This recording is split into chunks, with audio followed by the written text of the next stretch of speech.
Easier MPSC चॅनलला subscribe केले नसेल तर लगेच सबस्क्राईब करा आणि बेल आयकॉनला प्रेस करायचे विसरू नका. English grammar bye Wren and Martin.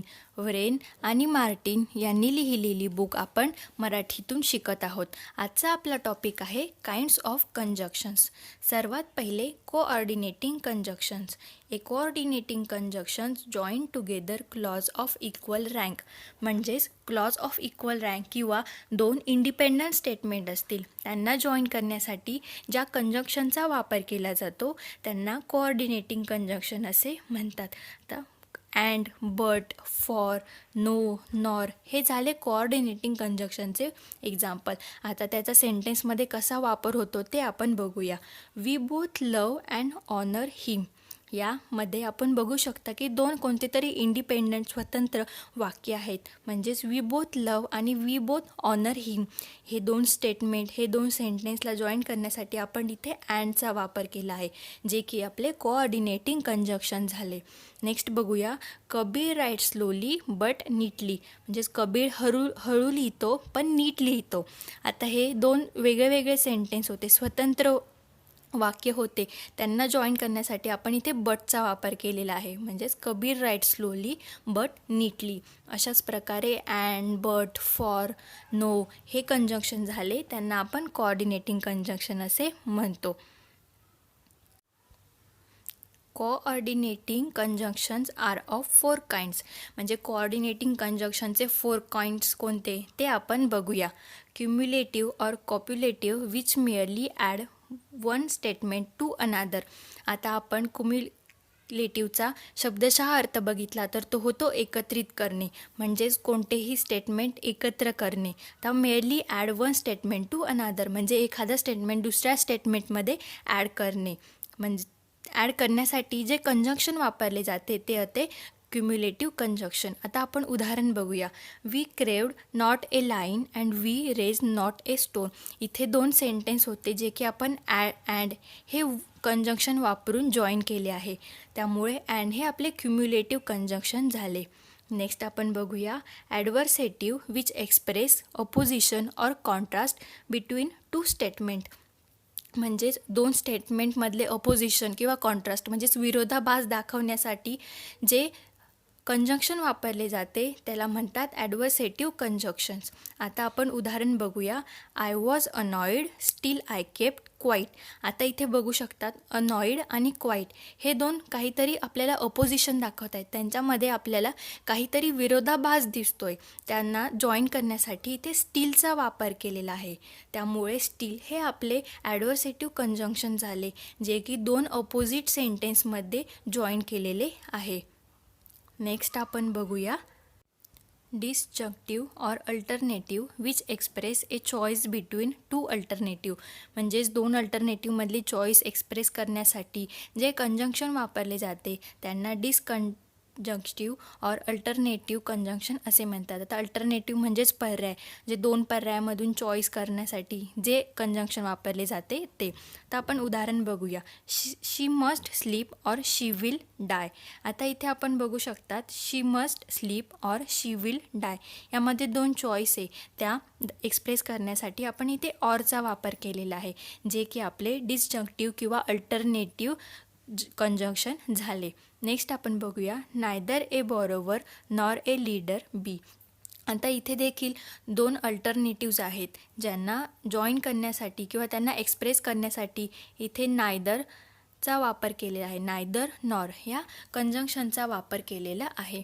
Next आपण बघूया इलेटिव्ह विच एक्सप्रेसेस ॲज इन्फरन्स. म्हणजेच इन्फरन्स अनुमान व्यक्त करण्यासाठी जे कंजक्शन वापरले जाते त्याला इलेटिव्ह कंजक्शन असे म्हणतात.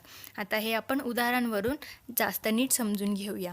Somebody came for I heard a knock at the door. म्हणजेच डोअरवरती नॉकचा आवाज आला, याच्यावरून आपण काय अनुमान लावले की कोणीतरी आले, समबडी केम. तर यासाठी आपण फॉरचा वापर केला आहे, जे की आपले कंजक्शन आहे, त्यामुळे इथे एक्सप्रेस करण्यासाठी फॉरचा वापर केलेला आहे. ते झाले आपले इलेटिव्ह कंजक्शन. नेक्स्ट आपण बघूया. He must be asleep for there is no light in his room. आता इथे आपण बघू शकता की रूममध्ये लाईट नाही आहे, त्यावरून आपण काय अनुमान लावू शकतो, काय इन्फरन्स घेऊ शकतो की तो झोपलेला असेल. मग त्यासाठी आपण इथे फॉरचा वापर केला आहे, जे की आपले इलेटिव्ह कंजंक्शन झाले. नेक्स्ट आपण बघूया subordinating conjunctions. A subordinating conjunction join a clause to another on which it depends for its full meaning. आता सब कॉर्डिनेटिंग कंजंक्शन हे एक क्लॉजला दुसऱ्यासोबत जॉईन करता, ज्याच्यावर की सेंटेन्सचा मिनिंग डिपेंड असतो. तर त्यासाठी कोणते कंजंक्शन यूज करतात, तर after, because, if, that, though, as, when, while या कंजंक्शनचा वापर केला जातो. आता उदाहरण बघूया आपण. As he was not there I spoke to his brother. आता फर्स्ट सेंटेन्स हे दुसऱ्या सेंटेन्सवरती डिपेंड आहे. इथे आपण बघू शकतात ही वॉज नॉट डेअर, तो तिथे नव्हता, म्हणून I spoke to his brother, तो त्याच्या ब्रदरशी भावासोबत बोलला. आता इथे आपण ॲजचा वापर केलेला आहे. ॲज हे आपले सबऑर्डिनेटिंग कंजक्शन झाले. After the shower was over the sun shone out again. इथे आपण बघू शकता आफ्टर हे सबऑर्डिनेटिंग कंजंक्शन आपण वापरले आहे. इथे 2 सेंटेन्स असतात, त्यामध्ये फर्स्ट सेंटेन्स हे दुसऱ्या सेंटेन्सवरती डिपेंड असतं, त्यासाठी सबऑर्डिनेटिंग कंजंक्शनचा वापर केला जातो. Subordinating conjunctions may be classified according to their meaning. म्हणजेच त्यांच्या मिनिंगनुसार सब कॉर्डिनेट कंजंक्शन क्लासिफाईड केले जातात. तर ते कसे ते आपण बघूया. सर्वात पहिले टाईम. टाईम म्हणजेच वेळ. तर I would die before I lied. आता इथे आपण बघू शकता की बिफोर म्हणजेच आधी, तर हे काहीतरी आपल्याला टाईम दर्शवत आहे, त्यामुळे बिफोर हे आपले कंजंक्शन झाले, जे की आपल्याला टाईमबद्दल माहिती देत आहेत. नेक्स्ट आपण बघूया I return home after he had gone. इथे देखील आपण बघू शकतात आफ्टर म्हणजेच नंतर. आता आधी नंतर हे आपल्याला काहीतरी टाईम दाखवत आहेत, त्यामुळे हे आफ्टर देखील कंजंक्शन झाले, जे की आपल्याला टाईमबद्दल माहिती देत आहे. नेक्स्ट आपण बघूया कॉज ऑर रिझन म्हणजेच कारण. आता एक्झाम्पल बघूया. As he was not there I spoke to his father. आता इथं आपण बघू शकता की I spoke to his father म्हणजे फादर वडिलांशी बोलले का, तर ही वॉज नॉट डेअर, त्याच्या मागे काहीतरी रिझन होतं, काहीतरी कॉज होता, त्यामुळे as he was not there I spoke to his father. इथे रिझन कॉज दर्शवण्यासाठी आपण ॲजचा वापर केलेला आहे, जे की आपले कंजंक्शन झाले. नेक्स्ट उदाहरण. He may enter as he is my friend. इथे आपण बघू शकता की तो एंटर करू शकतो का, तर तो माझा मित्र आहे. इथे देखील आपण काहीतरी रिझन आहे की तो माझा मित्र आहे, इथे देखील आपण ॲजचा वापर केलेला आहे, जे की कंजंक्शन आहे. त्यामुळे रिझन किंवा कॉज दाखवण्यासाठी जनरली ॲजचा वापर केला जातो.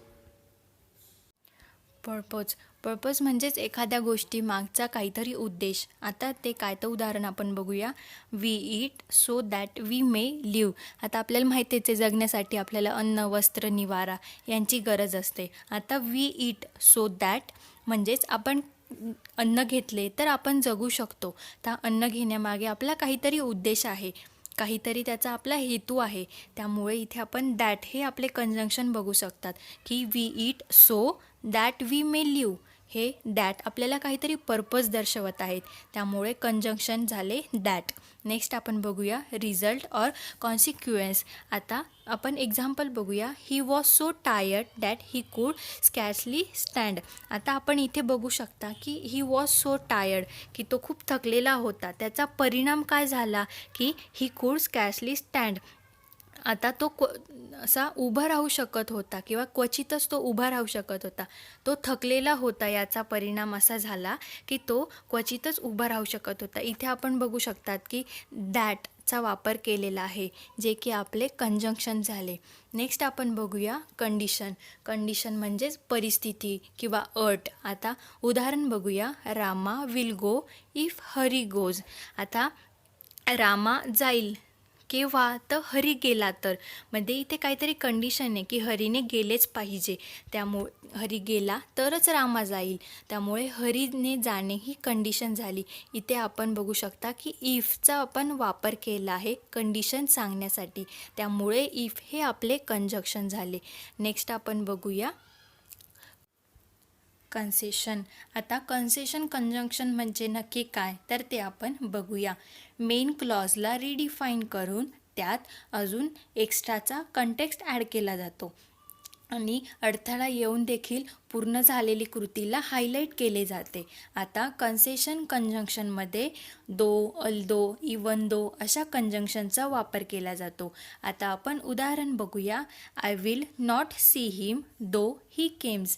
आता या सेंटेन्समध्ये I will not see him हे मेन क्लॉज झाले आणि त्याला रिडिफाईन करण्यासाठी आपण ॲडिशनल कंटेक्स्ट इथे आपल्याला बघायला मिळेल की ही केम्स. आता इथे आपण दोचा वापर केलेला आहे, म्हणजे जरी तो आला तरी मी त्याच्याकडे बघणार नाही, म्हणजे इथे आपण दोचा वापर केला आहे, जे की आपले कन्सेशन कंजंक्शन झाले.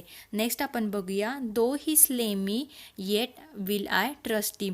आता या सेंटेन्समध्ये yet will I trust him हे आपले मेन क्लॉज झाले आणि त्याला रिडिफाईन करून त्यामध्ये ॲडिशनल कंटेक्स्ट ॲड केला आहे, जो की ही स्ले मी. इथे देखील आपण दो या कंजंक्शनचा वापर केलेला आहे.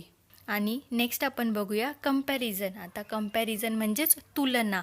उदाहरणार्थ he is stronger than Rustam. आता ही म्हणजे एखादं पर्सन आणि रुस्तम यामध्ये कंपॅरिझन केलेली आहे की कोण जास्त स्ट्रॉंग आहे, त्यासाठी आपण दॅनचा वापर केलेला आहे. म्हणजे कंपॅरिझन दाखवण्यासाठी दॅन ह्या कंजक्शनचा आपण वापर केलेला आहे. He is stronger than Rustam. इथे काहीतरी कंपॅरिझन आपल्याला बघायला मिळते, त्यासाठी आपण दॅनचा वापर केलेला आहे. जर तुम्हाला व्हिडिओ आवडला तर नक्कीच लाईक, शेअर आणि सबस्क्राईब करायला विसरू नका. तुम्हाला व्हिडिओची PDF डाउनलोड करायची असेल तर तुम्ही डिस्क्रिप्शनमध्ये दिलेल्या लिंकवर जाऊन डाउनलोड करू शकतात. थँक्यू.